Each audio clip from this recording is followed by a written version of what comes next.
safety net.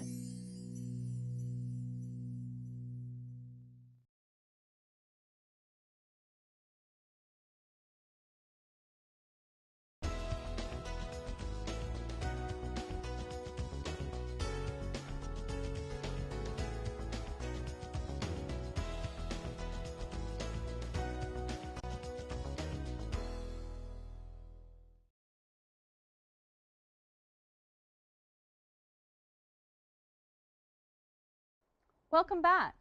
One of the things that incarcerated young people say about work is that no one is going to hire me because I've been incarcerated.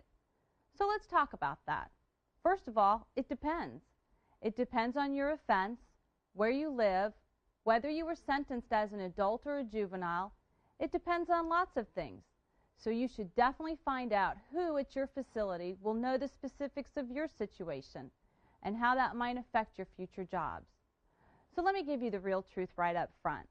Depending on your situation, there is a chance that you might not be able to get a job as a doctor, a lawyer, a police officer, or other jobs where they cannot hire a person who has a record.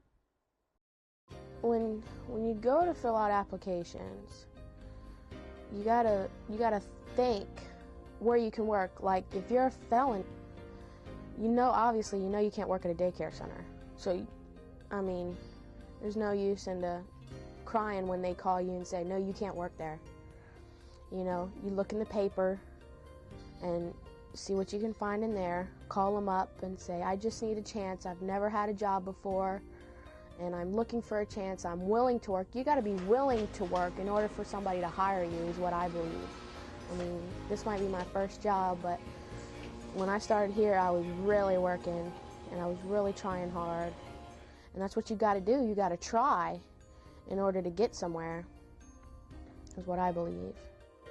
One of my goals in life was to be a police officer, and I know now that I can't be a cop or be anything in the law enforcement field, some other kind of jobs that maybe out there, city jobs I might be exempt from because I now have a record with a felony. So me and my mom talk a lot about it, and so I had to reroute and find other things that I enjoyed doing. So I got out, right? I got out like two months ago this happened. I went to a federal application, right? And you can't lie in your application. And you can't tell them that you wasn't in prison, and so that's why I told them, but I put down an application. When I put it down in the application, they say, we can't hire you because of your background and this is a family restaurant and stuff like that. So I was kind of hurt when they did that, But, when you come out here in this world, it's another world. You gotta face realities, you know what I mean? How it is. A lot of it depends on what their crime was. If they were a burglar of some kind or home invasion, that eliminates a lot of health care. Possibly hotels they would be privy to rooms. If they have, of course, some drug convictions, this is an area that's not going to be open for them. If they stole money from somebody and there's a cash flow situation there, these are some doors that are closed. However, there are a couple of programs. There's a federal bonding program that would cover that, and our job is to educate the employers as to that. That's free to the employers. And there's also a tax credit incentive for hiring people with convicted felons on their record in terms of tax incentives per year, about $2,400 a year per inmate. So there are some things that kind of offset those. So remember what Mr. Nelson said about the federal bonding program and the employer tax incentives. Find out about that and be prepared to give the information to a potential employer. That would certainly show them you're serious about getting a job. But now let's get to the good news. People do hire people who've been incarcerated, and they do it every day for all kinds of jobs. Let's listen to a few of the real-life employers who have hired the young people in our program. There are many employers who will hire ex-offenders. The ex-offender has to be able to be reliable and resourceful, dependable, and willing to learn. So if they have some of those characteristics, it makes them successful. But there are many people who will hire them. There's some who won't, but there's just as many who will. You just have to keep trying. When I'm looking to hire somebody, I look for a positive attitude, someone who wants to learn, wants to grow, wants to make some money, and is willing to do whatever it takes to be profitable. My job is to hire the best people to do the job, no matter what they've done in their past. I am an employer, and I have a gas stations. I think it's no problem for any kids. Okay, he can get a job. Yes, you can get a job if you trust yourself, if you feel yourself good. Go ahead and ask for a job, and it will be, I think, no problem. We will take you. I take you. It's okay.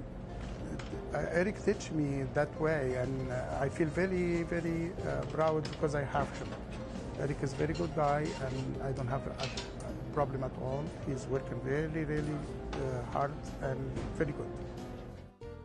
When I consider hiring somebody who is incarcerated and really depend on the one-on-one interview that I have with them, I'm really just looking for someone who wants to work. Sometimes they come in very apprehensive, and I'm sure, skeptical that they be hired. In many instances, they are quite desperate. They have been seeking a job. Their parole officers are, putting pressure on them to find work. I'm looking for someone who is honest. They need to be upfront with their past, but also not be ashamed of it. If they have, been incarcerated, they have done their time, and as far as I'm concerned, it's a clean slate when they come in and I hire them. So have you noticed the theme that's already started to develop? It's what we talked about in the last program. If you have the right attitude about work, you can get a job. So you might be wondering, just what is the right attitude about work? Well, part of it is not getting discouraged and angry when you get turned down for a job. You have to keep on looking and not take that frustration into the next job interview. Another thing is understanding that you have to work your way up. You probably won't be able to get the kind of job you really want right at first. And also that you need to be open and honest about having been incarcerated. But you shouldn't go into a lot of detail or make excuses about it. When they get out from being incarcerated and they go to look for a job, they think of the background, they're going to look at me as an ex-offender, I might not be able to find a job and how I'm going to go about doing it. And when they do, and they start to look and people start not giving them the opportunities that they should have as a regular citizen, and that makes them just think, well, I should just go back doing the things I was doing because I don't need no resume or portfolio or nobody to give me the job. So I just go out and just do what my mentality was just do the same thing I was doing before I got locked up.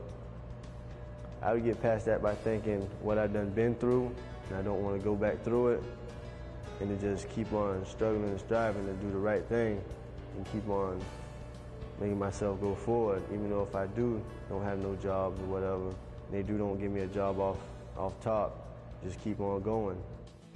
Attitude means the way, it's first impression. If you go into someone's business with a bad attitude, they're going to recognize it and they're going to hold that against you. So if you go in someone's business with a positive attitude, they're going to say, well, this person is going to be a good employee, or this person is going to work out just fine for the company's assets. So an attitude can take you a long way down the line.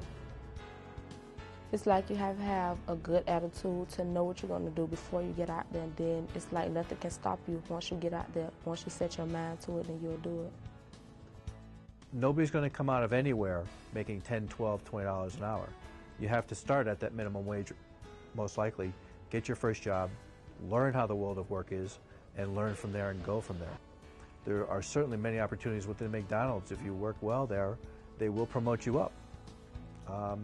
Taco Bell is a perfect example where they will promote from within, help you with schooling, tuition reimbursement.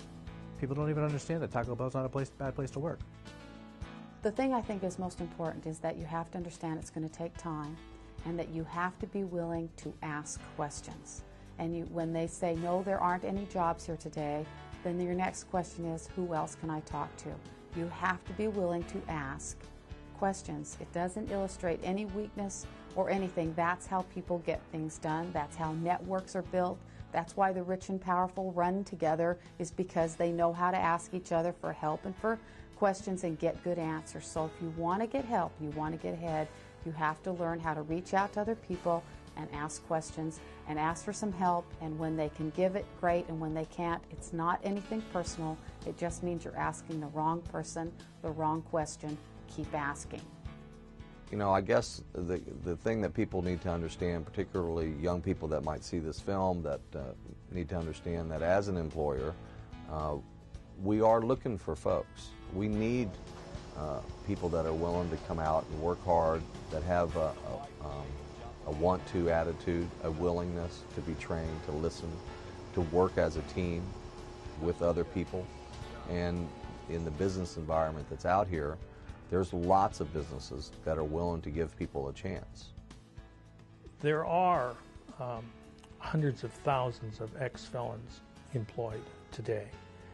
And most people in a business don't understand that they're working next to somebody who is. And so we're sometimes our own worst enemy when we have this thought that we cannot get hired.